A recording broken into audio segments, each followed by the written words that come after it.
नंद बाबा उदार हो गए आज। उदार कौन है? जो धनवान है वो उदार है? नहीं नहीं, जिसके पास नहीं है फिर भी वो चाहे क्या न दे दूं मैं ठाकुर जी के लिए, यह उदारता।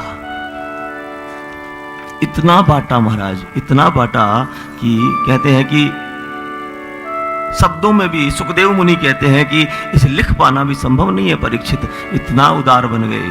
मानो महालक्ष्मी साक्षात आकर के विराजमान हो गई नंद बाबा के घर में, और वो बांटते चले जा रहे हैं, जितना बांटे उतना फिर भर जाए।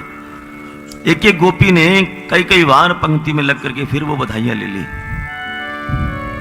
बधाई बांटने के लिए कई बार क्या हम बना लेते कि लगभग कितने लगेंगे डब्बे, या हम जो भी द्रव्य देना चाहते हैं, तो एक ही गोपी बार बार पंक्ति में आती है, बार बार लेकर के बोले महाराज बधाई हमें नहीं मिली। मतलब ये प्रेम कितना लूट ले हम, ये भाव है, और कोई संकोच भी नहीं है। ये तो हमारे परिवार की बात है। जब सामूहिक कहीं कार्यक्रम होता है तो दर्द हो जाता महाराज, हाथ में देते देते कितना दे महाराज। और हमें तो पता ही है कि हाँ ये फिर आया है।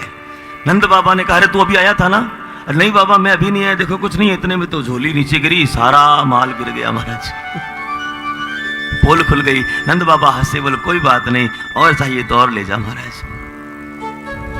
नंद बाबा ने अनुष्ठान बैठाया था, बहुत बड़ा अनुष्ठान करवाया था। बोले महाराज अब इसकी पूर्णाहुति तो करवा लीजिए। और नंद बाबा को बैठा करके ब्राह्मण कहते हैं, बाबा शक्कर चढ़ा, उठा के चावल चढ़ा दे महाराज। एक काम कर, चंदन चढ़ा तो रोली चढ़ाए महाराज। अरे बाबा तेरो ध्यान कहाँ है? सच बताऊं ध्यान तो मेरे लाला में है। भोर में 4 बजे सुनंदा आई, कहा तेरे लाला भयो अभी तक मुख ना देखियो मैंने, क्योंकि इतनी भीड़ हो रखी है, मैंने अभी तक मुख नहीं देखा। तो बाबा एक काम करे, तो हमें संकल्प दे दे, सारी पूजा हम ही कर लेंगे। बोला ये बात ठीक बताई तूने। बाबा ने संकल्प किया। बोले बाबा क्या दे रहा है संकल्प में बता। और बाबा आज इतना उदार हो गया, 2 लाख गायों का दान दे दिया महाराज। कितना? 2 लाख गायों का दान। और 7 बड़े बड़े अन्न के पर्वत दान किए महाराज। अन्न के पर्वत किसे कहते हैं? 2 व्यक्ति खड़े हैं, उसका चेहरा ना दिखे, इतना ऊंचा पर्वत तिल पर अन्न का बना करके दान दे दिया महाराज। नंद बाबा आज उदार हो गए।